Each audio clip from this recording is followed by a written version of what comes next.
So let's do an example problem with a car.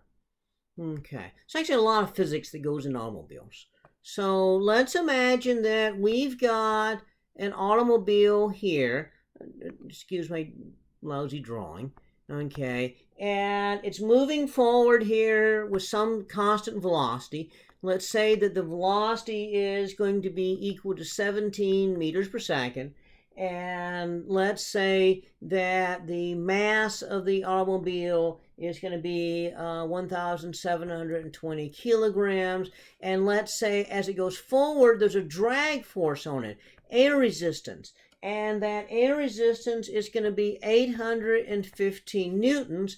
And so, in order to keep going at constant speed, the engine has to have some kind of force this way. Now, granted, it's a little more complicated because the engine's exerting a force on the drive shaft's exerting a torque on the axles exert a torque on the wheels turn, there's friction between the tires and the road, that ends up with a force forward on the vehicle. It's a little bit complicated. It's not 100% efficient process, but just for the sake of argument, let's ignore the inefficiencies in the whole system, and I want to know what power output does the engine have to have in order to do this.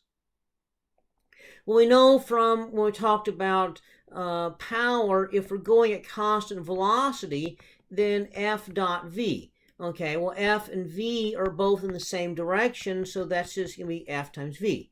So we know that the force in one direction has to balance the force in the other direction in order for this to be constant velocity, no acceleration. So that means the engine force is going to have to be 815 newtons. So this is going to be 815 newtons times 17 meters per second, and that comes out to be 13,900 watts. In other words, the power is going to be 18.6 horsepower. And mainly that's just overcoming friction and air resistance and so forth. Okay. So now let's make it more interesting. Let's say that the car is driving along, and instead of going at 17 meters per second, let's now speed up to 34 meters per second and say, okay, what does that do? Well, we still have a drag force here. We still have the not just the velocity, we have the force here to the engines. So what's the drag force? Now remember, the drag force is mostly air resistance, so that means it's proportionate to V squared. So if I double the velocity, the drag is going to be roughly 4 times the initial. So instead of being 815 newtons, let's assume it's now 3260 newtons. Okay, so now as the car is driving along here, okay, then now we've got to have the power be the force times velocity, so it would be 3260 newtons times 34 meters per second, and that's going to be 11,000 watts. So that's going to be 149 horsepower. Okay. And so now you notice for a small car, 149 horsepower is pushing kind of what it can do. For a little bit bigger the engine, you can do that, no, not a problem. But obviously, you at some point reach a maximum speed that you can't go any faster, no matter how hard you push down the accelerator, just due to the air resistance. And that's a limiting factor that's in there. Again, what we're doing here is very, very simplistic sort of mathematics. In reality, it's considerably more complicated than this, but this sets the stage. You know, what you do is intro physics. You sort of take very simplistic sort of examples, and then in your upper division work, and when you get into the real world, you take what you did here and say, okay, now we're going to add on to this. Okay, you did the simple way in physics. Now we're going to add on this extra term and this other term and this other term to really find out what it is. So that's going to just add on to what we're doing. Well, let's consider a different speed here. Okay, so there's a limiting factor here, but now let's say, instead of 17 meters per second, we want to go to 24 meters per second. Now, 24 is square root of 2 times 17. So we've basically increased by the square root of 2. So that means that the drag force should go to square root of 2 squared times the initial. So in other words, double the initial drag force. And so that means it'll be 2 times 815 newtons, or in other words, the drag force is now going to be about 1630 newtons. So the power would be the force of the engines.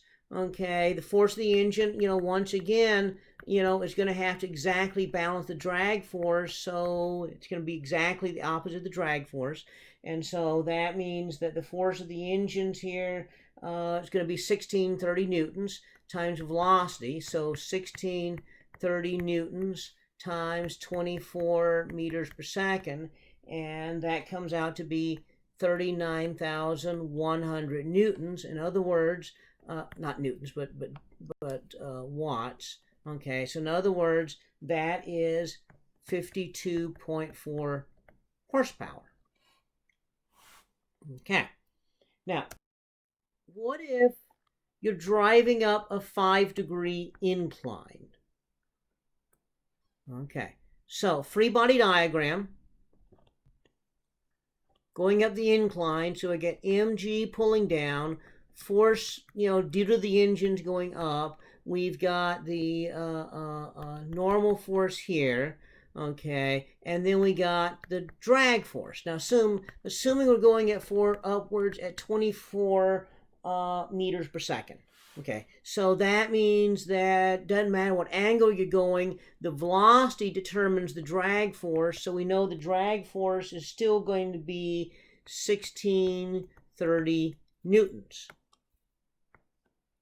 Okay, so we look over here, the force of the engines has to balance the drag plus that component of mg, so that's angle theta right there.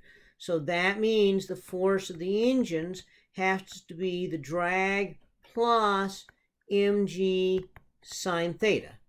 Okay, so we can ought to be able to figure that out. So that's going to be 1630 newtons plus, when we first started the whole problem, I said 720 kilograms for the mass of the vehicle, 9.81 meter per second squared, sine 5 degrees. Okay, so the force of the engines, when you calculate all that out, is 3,100 newtons. So the power would be 3,100 newtons times 24 meters per second. So the power would be 74,400 watts, which is the same as 99.8 horsepower. Now that's going up a 5-degree incline. What if we went up a steeper incline? 10 degrees. Okay, so we're now going to go up a 10-degree incline right now. And so as we're going up the 10-degree incline, well, now if we still go at 24 meters per second, going up a 10-degree incline, then what that means is that the force of the engines is going to have to equal the drag force plus mg sine theta. Okay, so that means it's going to be equal to same drag force. Okay, same drag force as it was before, so that's going to be 1630 newtons. Okay, plus the 1720 kilograms times 9.81 meter per second squared sine 10 degrees. So now the force of the engines is 6,030 newtons. Okay. So the power, which is going to be force times velocity, because the force is in the same direction as the velocity, so F dot V just becomes force times velocity times cosine of 0. Okay, because you're going in the same direction right there. Okay, and so that would be 145,000 watts. Okay, that's 194 horsepower. Okay, now that's getting a little bit up there for a lot of just generic passenger cars. And so that means that you might have trouble maintaining that speed at that incline. So what happens?